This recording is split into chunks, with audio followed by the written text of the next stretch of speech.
Shalom, puji Tuhan. Hari ini kita sama-sama akan diberkati oleh kebenaran firman Tuhan. Dan hari-hari terakhir ini banyak sekali orang yang menghubung-hubungkan situasi-situasi yang ada di dalam kehidupan ini dengan kedatangan Yesus kedua kali. Oleh karena itu, saya ingin menyampaikan kebenaran firman Tuhan mengenai apa yang saat ini seringkali dibicarakan tentang kedatangan Yesus kedua kali. Dan sebelumnya kita sama-sama berdoa. Allah Bapa yang kami sembah di dalam satu kuasa Tuhan kami yang hidup, Yesus Kristus, malam hari ini kami rindu diberkati oleh kebenaran firman-Mu. Pimpin kami di dalam hadirat dan kuasa-Mu. Berikanlah kami konsentrasi, berikanlah kami kesehatan, akal budi, kepandaian, kemampuan untuk dapat mengerti, mencerna setiap firman yang akan kami dengar. Demikian juga hamba-Mu, berikanlah hamba-Mu hikmat, akal budi, kasih di dalam Engkau, supaya hamba-Mu mampu menyampaikan isi hati-Mu bagi kami semuanya. Dan kami percaya melalui kebenaran firman yang sebentar akan kami dengar ini akan menjadi berkat bagi kami semuanya. Di dalam nama Tuhan Yesus Kristus kami siap diberkati oleh firman-Mu. Haleluya, amin. Shalom. Firman Tuhan hari ini akan kita buka di dalam Zakaria pasal 14 ayat 1-5. Tapi sebelumnya saya ingin menjelaskan tentang Zakaria pasal 14 ayat 1. Zakaria 14 ayat 1-5 ini banyak sekali ditafsirkan tentang kedatangan Yesus kedua kali. Bahkan kitab-kitab Wahyu ya, seringkali ditafsirkan hal yang demikian, seolah-olah kedatangan Yesus itu ditandai, dan melalui tanda-tanda itu kita bisa mengetahui kapan dia akan datang. Dan hari ini sudah mulai dekat kapan dia akan datang. Padahal di dalam Matius pasal 24 ayat yang ke 42 ya. Matius 24 ayat 42 ditulis demikian. Karena itu berjaga-jagalah. Ini yang bicara Tuhan Yesus sendiri ya. Sebab kamu tidak tahu pada hari mana Tuhanmu datang. Jadi kalau Tuhan sudah berbicara, kamu tidak tahu kapan, hari apa, jam berapa, modelnya kayak apa Tuhan akan datang. Bahkan dikatakan di dalam ayat 43-nya, tetapi ketahuilah ini, jika tuan rumah tahu ada waktu mana pada malam hari pencuri akan datang, sudahlah pasti ia berjaga-jaga dan tidak akan membiarkan rumahnya terbongkar. Sebelumnya dia masih gambaran seorang pencuri kalau mau datang nggak mungkin dia kasih kabar. Ini bukan berarti Yesusnya ini mencuri, bukan, tetapi memberikan satu gambaran bahwa kedatangannya dia tidak mungkin memberitahu. Seperti seorang pencuri kalau mau masuk ke rumah untuk mencuri, nggak mungkin dia memberitahu kepada tuan rumahnya kapan dia akan datang dan tanda-tanda apa yang akan disertai supaya yang pemilik rumah ini jaga-jaga kapan dia datang. Kalau itu yang dilakukan, pasti pemilik rumah itu akan berjaga-jaga dan tidak akan membiarkan rumahnya terbongkar. Nah, ini Tuhan Yesus memberikan sebuah gambaran bahwa kedatangannya ini jelas sekali tidak akan memberi tanda dan tidak akan memberi waktu yang digambarkan sampai digambarkan seperti seorang pencuri. Sebab itu ayat 44, hendaklah kamu juga siap sedia karena anak manusia datang pada saat yang tidak kamu duga. Ini kenapa sih kok orang selalu ingin menduga-duga, terus apalagi sampai ada orang yang berkata melalui penglihatan, melalui apa, dia bertemu dengan Tuhan Yesus dan Tuhan Yesus mulai ngomong kapan dia akan datang, yang macam-macam. Saya heran ya. Padahal firman Tuhan itu jelas sekali memberikan sebuah penegasan ya, memberikan sebuah pengertian. Bahkan dikasih sebuah gambaran perumpamaan. Yesus itu digambarkan seperti seorang pencuri. Apabila dia mau mencuri ke sebuah rumah, nggak mungkin dia itu memberikan tahu bahwa dia akan mencuri kepada tuan rumah itu pada jam ini. Apalagi dia memberikan tanda-tanda bahwa kalau dia ada tanda-tanda ini dia akan datang. Kalau seorang pencuri melakukan hal yang demikian, pasti tuan rumahnya berjaga-jaga dan tidak mungkin bisa dicuri. Nah, Tuhan Yesus itu memberikan gambaran yang sedemikian, tapi sudah jelas dan sangat jelas. Bahkan kalau sampai ditafsirkan dan ada ayat yang memberikan sebuah pengertian seolah-olah ini loh tanda-tandanya, ini loh tanda-tandanya, ini loh tanda-tandanya. Berarti yang salah ini pasti si penafsir itu. Karena tidak mungkin ya Tuhan Yesus berbicara seperti itu, tetapi di ayat-ayat yang lain dikasih tanda-tanda. Bahkan ada orang yang bisa menafsirkan tanda-tanda ini menunjukkan bahwa Yesus akan datang kedua kali. Ini jelas salah, karena bertentangan dengan apa yang Yesus ucapkan. Kalau sampai Yesus mengucapkan aku datang, nanti akan disertai dengan tanda-tanda seperti ini, seperti ini, seperti ini, seperti ini, seperti ini. Tanda-tandanya seperti ini, kamu siap-siap jaga-jaga kalau tanda yang sampai seperti ini aku akan datang. Ya, kita cari tanda-tanda itu di firman Tuhan. Tapi jelas sekali ayat tadi itu menunjukkan bahwa yang menggambarkan dia sebagai seorang pencuri. Gak mungkin seorang pencuri itu mau mencuri, memberikan tanda, memberikan waktunya. Gak mungkin. Nah, manusia kenapa sih kok ingin mencari tanda-tanda yang demikian? Kalau gambaran tadi seorang pencuri, tetapi kalau kita, ya mungkin kita sudah terbiasa dengan hidup yang tidak sesuai firman Tuhan, meremehkan firman Tuhan, kita tetap di dalam dosa yang tetap meskipun sudah menerima tebusan di dalam Kristus, dan kita merasa bahwa ini masih lama tanda-tandanya, dan kita diajari tandanya ini belum seperti sehingga kita masih terbiasa dengan melakukan dosa. Tetapi kalau diajarkan di dalam Yesus berkata pada waktu dia masih di dunia, firman Tuhan banyak sekali yang menyatakan bahwa kedatangannya itu seperti pencuri, kedatangannya itu secara tiba-tiba yang tidak bisa ditafsir jam dan waktu dan harinya. Maka kita mengerti bahwa kedatangan Yesus yang pertama dia menyelamatkan. Kedatangan Yesus yang kedua dia menjadi hakim bagi setiap orang yang tidak percaya. Dan kalau kita sebagai orang percaya memang kita tidak dihakimi. Tetapi ya, pada waktu dia datang kedua kali, kita harus siap-siap. Artinya apa? Apa yang kita lakukan dalam kehidupan sehari-hari ini? Apakah masih hidup di dalam dosa atau sudah menjauhi dosa? Nah, ini yang harus dipikirkan oleh kita dalam kehidupan kita. Sehingga kalau kita masih diberi hidup, ya, masih diberi kehidupan di dalam dunia ini, di mana firman Tuhan mengajarkan jadi terang, jadilah terang, jadilah garam. Apakah sudah hal itu yang sudah kita lakukan dalam kehidupan ini, atau kita masih terlena di dalam dosa-dosa kita yang sudah biasa kita lakukan dalam kehidupan kita ini, dan kita berpikir dia masih lama kok, tanda-tandanya belum. Tetapi kapan waktu pun Yesus bisa datang. Hari ini, jam ini, detik ini, kapan pun dia bisa datang. Apakah kita sudah siap-siap di dalam kehidupan kita untuk mempersiapkan kedatangannya yang digambarkan seperti seorang mempelai? Nah, ini harus kita pikirkan dengan benar. Jangan sampai kita terkecoh dengan pengkhotbah yang tidak bertanggung jawab.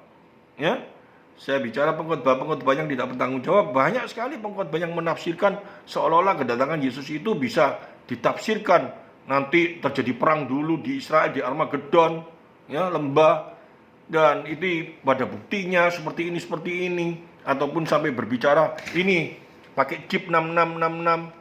Padahal 66 itu di dalam kitab Wahyu jelas sekali itu bilangan manusia. Ya, orang banyak sekali yang tidak mau melihat firman Tuhan secara benar, tetapi tidak secara langsung bagaimana supaya kita ini masih bisa hidup di dalam dosa karena tanda-tandanya belum. Saya berbicara seperti itu, tapi hendaknya kita senantiasa siap sedia, ya, berjaga-jaga, dikasih tahu seperti itu. Artinya di dalam kehidupan kita ini, ya, kita masih sering jatuh dalam dosa, tetapi kita harus cepat bertobat dan kita minta ampun sama Tuhan. Kapanpun bisa terjadi, berjaga-jaga. Saya punya teman yang masih kuat, masih gagah, dan ambisinya masih cukup luar biasa, ya. Dan dia merasa bahwa hidupnya sehat, hidup berkecukupan. Tiba-tiba kena COVID, 5 hari dia dipanggil Tuhan. Untung dia sudah mengenal Kristus dan hidupnya saya nggak tahu secara pribadi, ya. Setiap orang tidak bisa dilihat di dalam tingkah laku kehidupan sehari-hari. Yang paling tahu pribadi masing-masing. Hubungannya dengan Allah itu bagaimana, penyelesaiannya dengan dosa itu bagaimana. Karena manusia itu licik, hati itu licik, ya. Yang paling tahu manusia dan Allah sendiri. Oleh karena itu kita harus bertanya-tanya di dalam diri kita sendiri. Apakah hidupku ini sudah menjadi terang, sudah menjadi garam? Apakah hidupku ini makin hari makin menyerupai Kristus atau menyerupai setan? Nah, ini yang harus menjadi pola pemikiran kita. Karena kalau kita memang anak Allah, ya, kehidupan kita makin hari pasti menyerupai Kristus, ya. Dan kitab Zakaria ini sering dipakai, ya, untuk pengertian-pengertian yang tadi saya ngomong salah, apalagi ditafsir-tafsirkan dengan bermacam-macam. Padahal di dalam kitab Zakaria saya bacakan, ya, ayat 1-4, ya. Sesungguhnya akan datang hari yang ditetapkan Tuhan. Maka jarahan yang dirampas daripadamu akan dibagi-bagi di tengah-tengahmu. Ini kan konteksnya jelas sekali, ya. Nabi Zakaria ini hidup pada waktu zaman lampau, dan nubuatan ini nanti terjadi di kota Yerusalem memang, ya. Aku akan mengumpulkan segala bangsa untuk memerangi Yerusalem. Kota itu akan direbut, rumah-rumah akan dirampoki, dan perempuan-perempuan akan ditiduri. Setengah dari penduduk kota itu harus pergi ke dalam pembuangan, tetapi selebihnya dari bangsa itu tidak akan dilenyapkan dari kota itu. Ya, kita tahu, ya, bangsa Israel, bangsa yang dikasihi Tuhan, bangsa yang dipilih oleh Tuhan, ya, untuk menerima, ya, wahyu daripada Allah sendiri, ya. Dia melalui bangsa ini nanti ada nabi, ada raja, ada imam, ya. Dan yang terutama juru selamat kita lahir melalui bangsa ini. Itu artinya bangsa yang terpilih. Bukan diartikan bangsa yang dikasihi, ya. Itu artinya apa? Dikasihi karena melalui bangsa ini, ya. Juru selamat kita lahir itu artinya bangsa yang dikasihi. Bukan seluruh umat Israel itu paling dikasihi daripada seluruh umat yang ada di dalam dunia ini. Berarti Allah itu kan pilih kasihnya berbagi-bagi, bukan seperti itu. Tapi satu pernyataan di dalam firman Tuhan, kalau bangsa Israel ini adalah bangsa yang dikasihi, itu memiliki satu pengertian satu yang terutama. Juru selamat kita Yesus Kristus lahir melalui bangsa ini. Yang kedua, ya, dari bangsa ini banyak sekali nabi-nabi yang dipakai, ya. Dan melalui bangsa ini Allah berbicara, ya. Kita tahu semua Nabi Musa, bahkan dengan sampai Rasul Paulus itu daripada suku Benyamin, dia berbicara seperti itu. Itu memberikan sebuah pengertian bahwa ini bangsa Israel ini adalah bangsa yang dikasihi. Selebihnya tidak ada. Bukan karena dia bangsa Israel, dia yang dikasihi dan dia dikasih kecerdikan sampai bisa menciptakan bom atom. Bom atom itu untuk merusak kok, ya. Dia memang orang Yahudi cerdik, tetapi banyak sekali orang yang cerdik dalam dunia ini. Jangan kita menyoroti orang Yahudi saja. Banyak sekali orang Cina banyak yang cerdik, orang Indonesia banyak yang cerdik, ya. Orang Amerika banyak yang cerdik, orang Afrika pun banyak yang cerdik. Jadi bukan karena Tuhan mengasihi dan dia dikasih yang paling cerdik. Saya dulu pada waktu pertama kali pergi ke Israel itu dikasih tahu, oh, bangsa Israel ini bangsa yang diberkati luar biasa. melebihi bangsa-bangsa lain. Dan saya pada waktu itu belum sampai mendalami kebenaran firman Tuhan. Dan pada waktu saya sampai ke sana dan saya beli sebuah apel yang saya makan, manisnya luar biasa, dan saya mulai terbawa oleh perkataan itu, seolah-olah memang bangsa ini diberkati apelnya. Tidak pernah saya makan di Indonesia apel semanis ini. Tetapi sekarang apel yang manis seperti itu. Di Indonesia pun banyak yang menanam bisa berhasil seperti itu. Bahkan sekarang yang paling banyak dari Cina, apel yang manis yang seperti itu. Thailand apalagi jagonya. Apakah bangsa Thailand juga diartikan seperti itu? Semua manusia dikasih hikmat oleh Tuhan, itu anugerah umum. Tetapi yang disebut bangsa yang dikasihi itu bukan berarti Tuhan memberikan spesial kepada bangsa ini dengan kecerdikan, dengan hikmat yang melebihi bangsa lain. Tidak. Saya yakin bukan seperti itu. Ya, Allah itu adil. Yang bekerja, yang makan. Yang mau belajar pasti pandai. Ya, tidak peduli kamu bangsa apapun juga, kita tidak boleh minder. Ya, firman Tuhan tidak mengajarkan yang seperti itu. Ya, saya teruskan. Di dalam kitab Zakaria ini kita tahu bangsa Israel adalah umat pilihan Allah, yang saya artikan tadi bahwa umat yang dikasihi Tuhan, artinya melalui bangsa ini nanti akan lahir juru selamat kita, itu yang utama. Dan bangsa Israel ini yang otomatis ya sama Allah dijagai, karena melalui bangsa ini nanti akan lahir sang juru selamat. Dan kita semua tahu yang namanya kebaikan itu di dalam dunia yang sudah dikuasai dosa, yang sudah jatuh di dalam dosa, pasti hal yang baik ini ditentang dengan yang namanya tidak baik. Tapi Allah pasti menjagai. Ya, kita tahu bangsa Israel berapa kali mau dihabiskan, ya, melalui kuasa-kuasa, kekuatan-kekuatan yang ada dalam dunia ini, yaitu setan, ya, yang bekerja di dalam dosa. Ya, melalui Nabi Musa bangsa Israel dikeluarkan dari Mesir. Kita melihat sampai nanti pada waktu zamannya Esther, ya, bangsa Israel mau dihabiskan.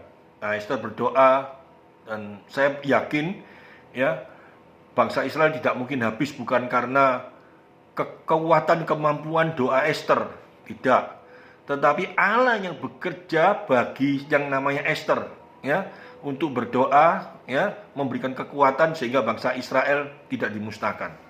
Itu Allah memberikan kekuatan kepada Esther untuk dapat menghadapi raja, bukan karena doanya Esther, bukan karena kekuatan Esther. Berarti rencana Allah bisa gagal kalau Esther sampai tidak kuat. Tetapi Allah yang saya yakin rencananya tidak bisa gagal, Allah memberikan kekuatan kepada Esther, ya, untuk memberikan satu kemampuan kepada Esther untuk dapat menghadap raja. Jadi tidak boleh dibalik-balik, ya.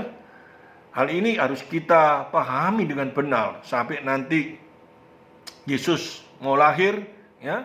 Semua bayi-bayi bangsa Yahudi dibunuh seperti zamannya Musa pada waktu itu, tetapi Maria dikasih kekuatan, ya. Maria itu manusia biasa, ya, yang diberi anugerah untuk melahirkan sang juru selamat. Kita tahu Maria diberi kekuatan oleh Allah.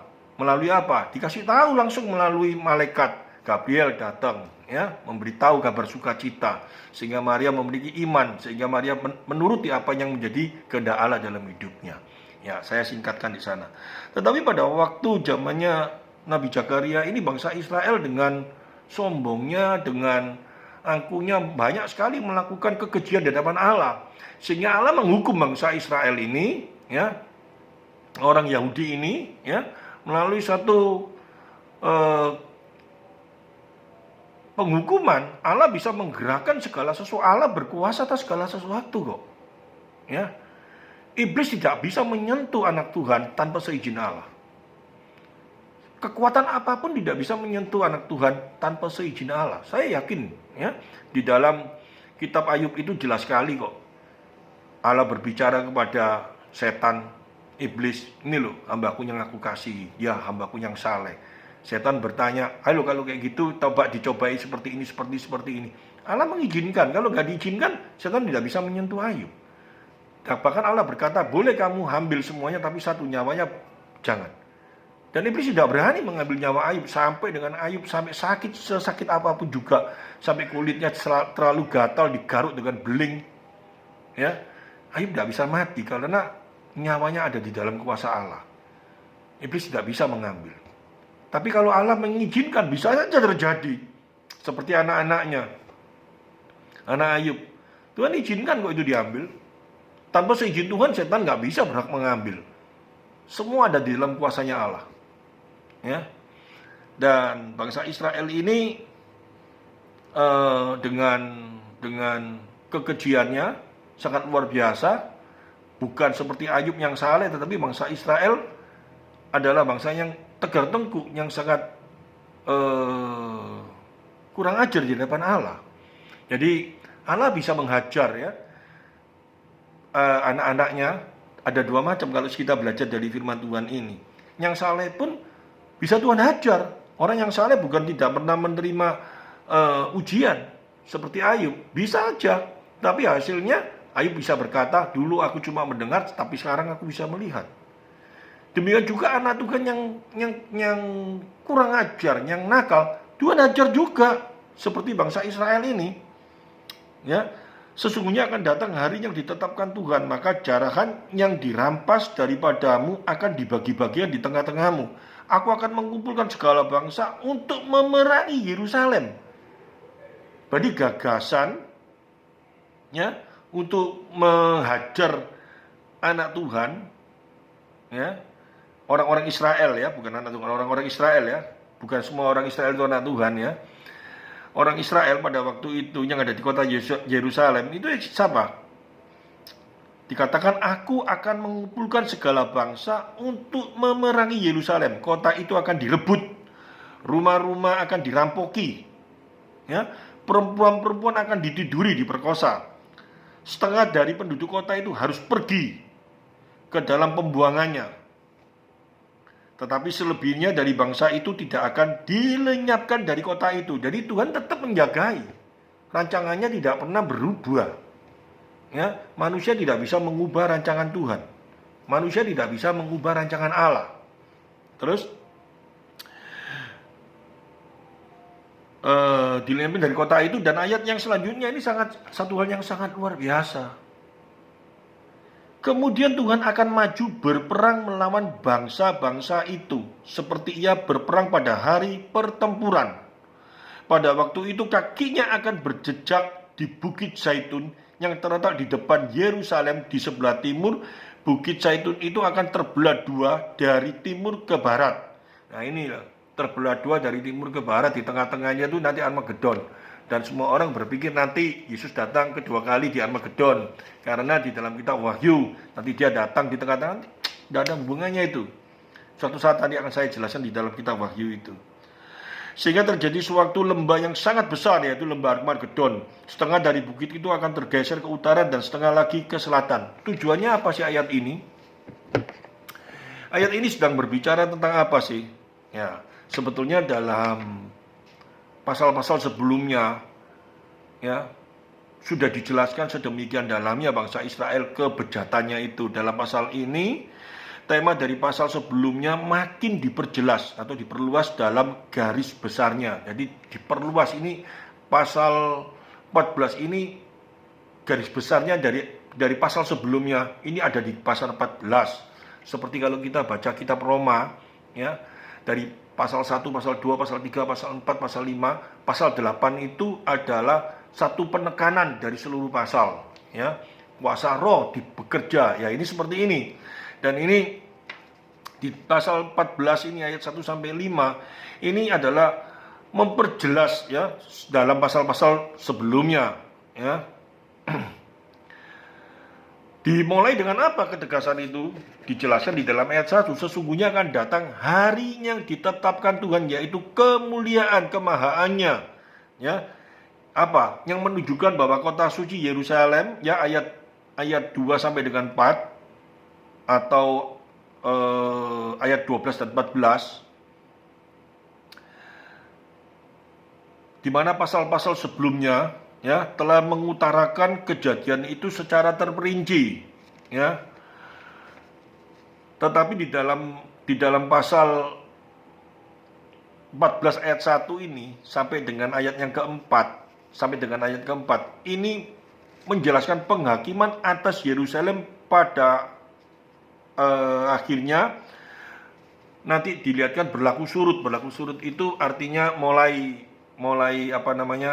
berkurang ya penghakiman itu, justru oleh pelaksanaan kemurkaannya, kekuatan kuasanya kepada bangsa Israel. Jadi Allah ingin menunjukkan bahwa Dia adalah Allah yang berkuasa atas bangsa Israel itu. Dia adalah Allah yang berdaulat atas segala sesuatu.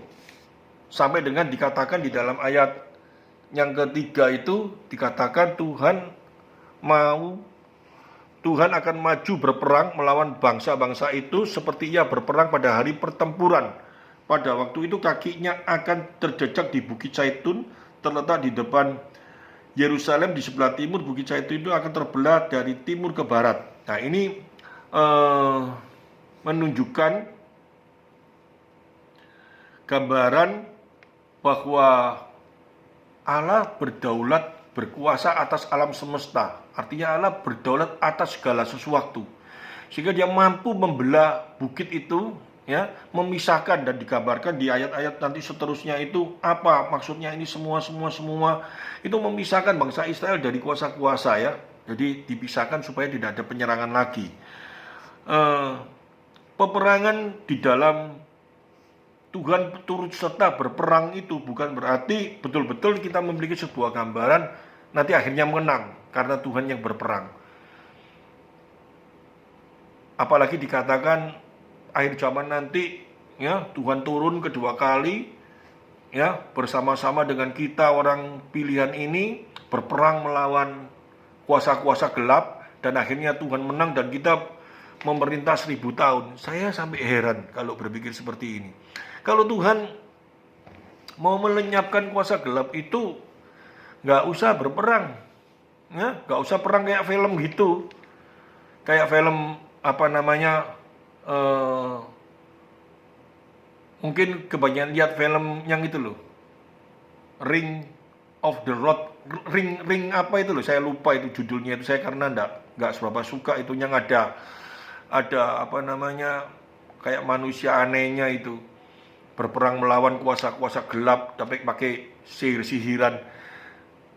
Allah tidak usah seperti itu. Malaikat-malaikatnya berperang melawan kuasa-kuasa gelap, bukan seperti itu. Iblis tunduk di dalam kuasanya kok.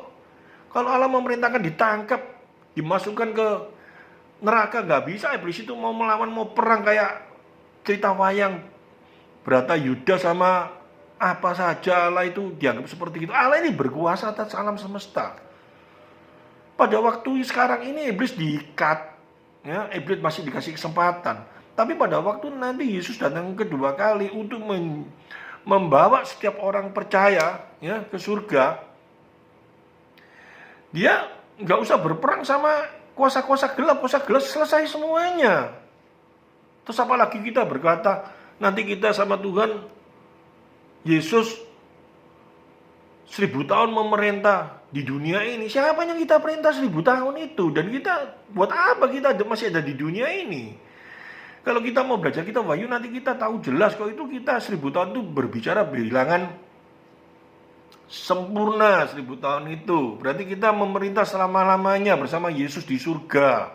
Bukan ada di dunia ini, dunia sudah selesai. Kok saya senengnya di dunia memerintah 1000 tahun? Saya bingung kok ini orang-orang kalau berpikir seperti itu.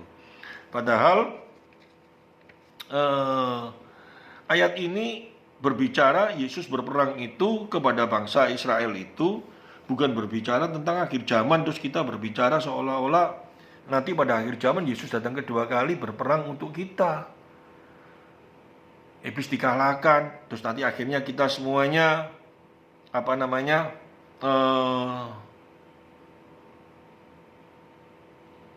kita semuanya menang berperang, terus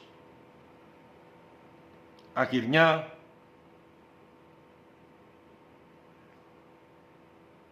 nanti kita semuanya memerintah bersama Yesus.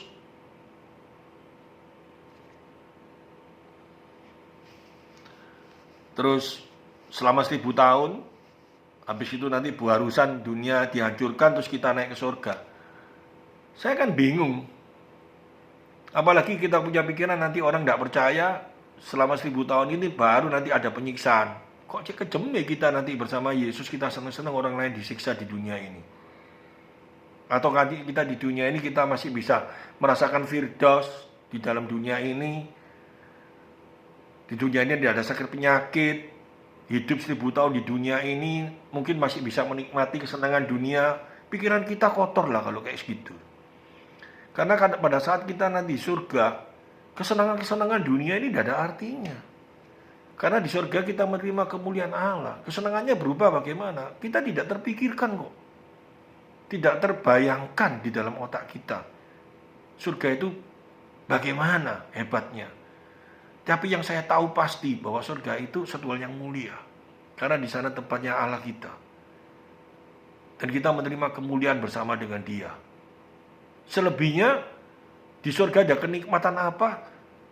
Saya tidak bisa berpikir karena kenikmatan yang ada di surga itu tidak ada di dalam dunia ini. Demikian juga kesakitan yang ada di neraka itu tidak pernah ada di dalam dunia ini. Yang jelas di neraka itu kesakitan, siksaan tidak ada yang ada di dalam dunia ini, prakteknya belum ada. Tapi kesiksaan dan kesakitannya jauh melebihi apapun yang ada dalam dunia ini. Demikian juga kemuliaan di surga itu jauh melebihi segala apapun yang ada di dalam dunia ini. Itu yang saya percaya dan saya yakini. Dan ayat Zakaria ini jelas sekali ya, bahwa Yesus berperang, ya, Tuhan berperang, ya, Allah berperang bagi bangsa Israel. Ini menggambarkan bangsa Israel harus sadar ya, bahwa kemenangan yang Allah berikan bagi bangsa Israel itu adalah satu kemenangan, bukan kemenangan yang seolah-olah kemenangan berperang, melainkan suatu kewajiban yang suci di dalam hati dan benak kita harus kita akui, seperti di dalam Ulangan pasal 7 ayat 17 sampai dengan 26. Jika sekiranya engkau berkata dalam hatimu, bangsa-bangsa ini lebih banyak daripada aku, bagaimana aku dapat menghalau mereka? Maka janganlah engkau takut kepada mereka. Ingatlah selalu apa yang dilakukan Tuhan Allahmu terhadap Fir'aun dan seluruh Mesir, yakni cobaan-cobaan besar yang kau lihat dengan matamu sendiri, tanda-tanda dan mujizat-mujizat, tangan yang kuat, lengan yang beracung yang dipakai Tuhan Allahmu untuk membawa engkau keluar. Demikian juga akan dilakukan Tuhan Allahmu terhadap segala bangsa yang engkau takuti. Lagi pula Tuhan Allahmu akan melepaskan tabuhan, menyerbu mereka sampai habis. Ini Allah yang bekerja, binasa orang-orang yang masih tinggal dan yang masih sembunyi terhadap engkau.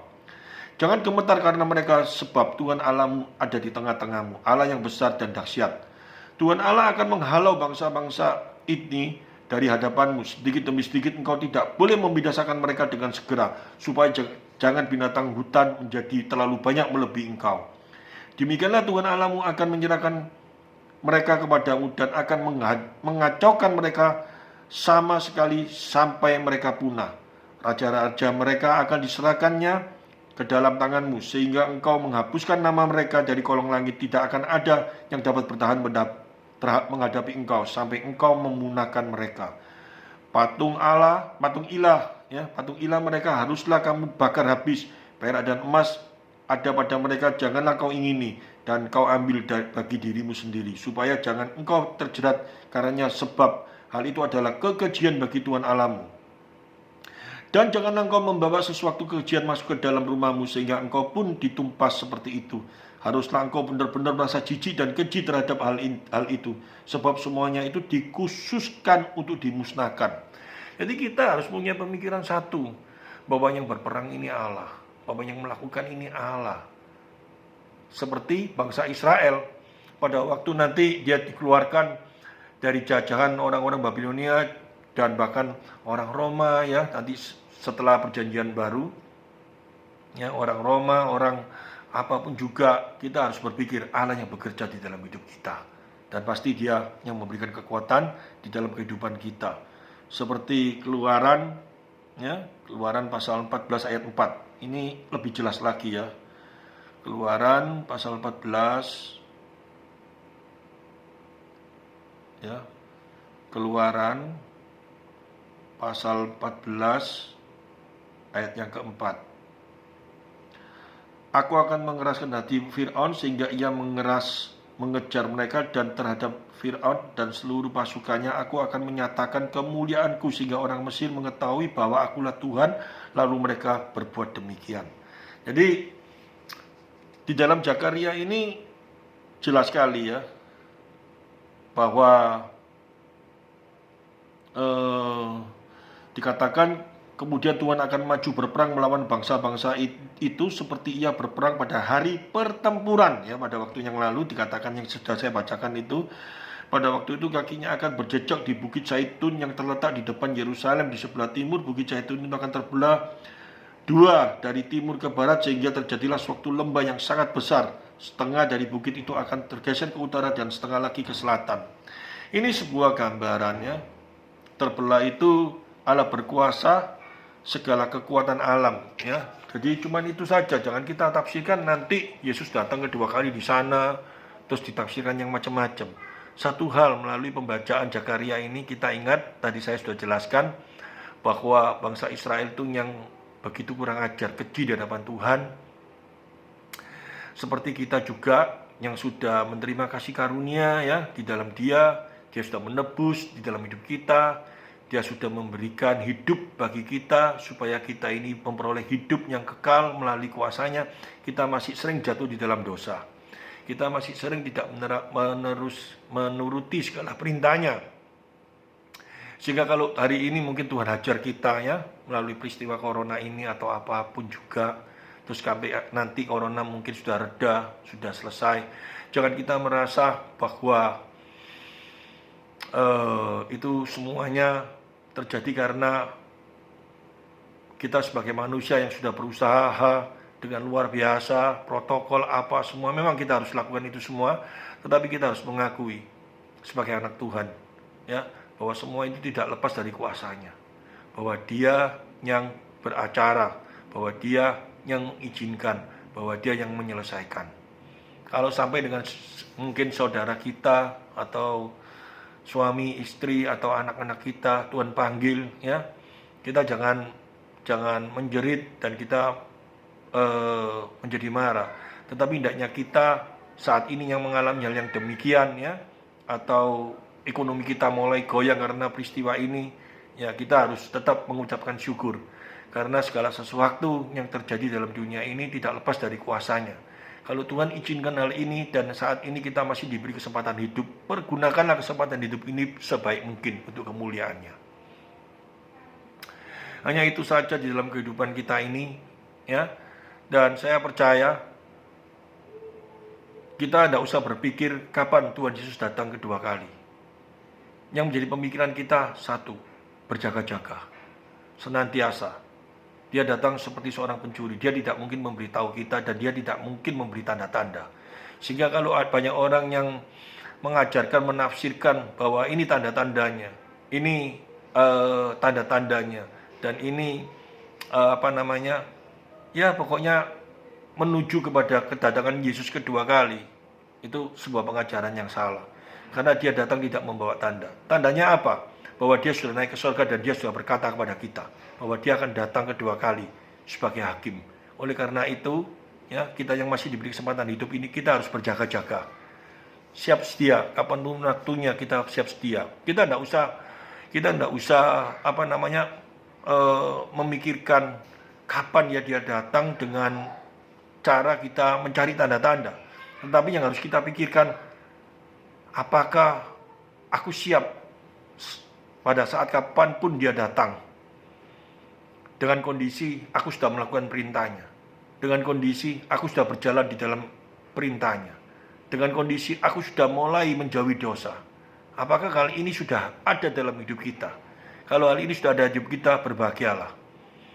Dosa yang lampau, dosa yang lalu-lalu, apakah sudah aku kikis dengan perlahan-lahan dan aku menuju kesempurnaan di dalam Kristus? Hal ini hendaknya menjadi pemikiran di dalam setiap anak-anak Tuhan. Ya, tidak usah kita berpikir, tidak usah kita cari-cari, wah ini tanda-tandanya ini. Apalagi sekarang ada berita, nanti di mall kalau nggak ada surat vaksin atau apa, tidak bisa masuk mall, wah dihubung-hubungkan dengan chip, dengan apa, semuanya itu salah.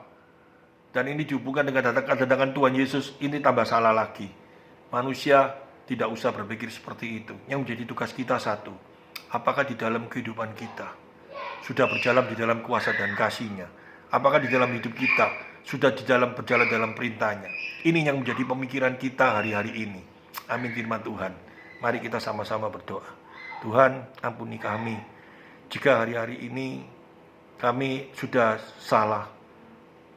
Kami tidak memikirkan segala perintah-Mu di dalam kehidupan kami. Kami seringkali hidup di dalam dosa kami. Bahkan kami sangat asik dengan dosa. Dan kami meremehkan akan kedatangan-Mu yang kedua kali. Karena kami salah mengerti. Dan kami cuma melihat-lihat, mendengar-dengar berita-berita, dan kami hubung-hubungkan. Padahal jelas sekali firman Tuhan sudah menyatakan bahwa kedatangan-Mu digambarkan seperti seorang pencuri yang tidak memberi tanda dan tidak memberi kabar waktu. Tetapi Kau siap saat bisa datang untuk menjemput setiap kami sebagai orang-orang yang telah menerima tebusan di dalam Engkau. Apakah kami sudah melakukan perintah-Mu? Apakah kami sudah berjalan dalam perintah-Mu? Ini yang harus menjadi pemikiran kami saat ini, Tuhan. Berikanlah kami kekuatan. Berikanlah kami satu kemampuan untuk melaksanakan perintah-perintah-Mu dalam kehidupan ini. Supaya pada saat Kau datang, kami sudah siap. Pada saat Kau datang, kami sudah siap di dalam sukacita. Terima kasih Tuhan Yesus. Terima kasih Roh Kudus. Kau telah mengingatkan kami semua malam hari ini. Di dalam nama Tuhan Yesus Kristus, kami diberkati oleh firman-Mu. Haleluya. Amin.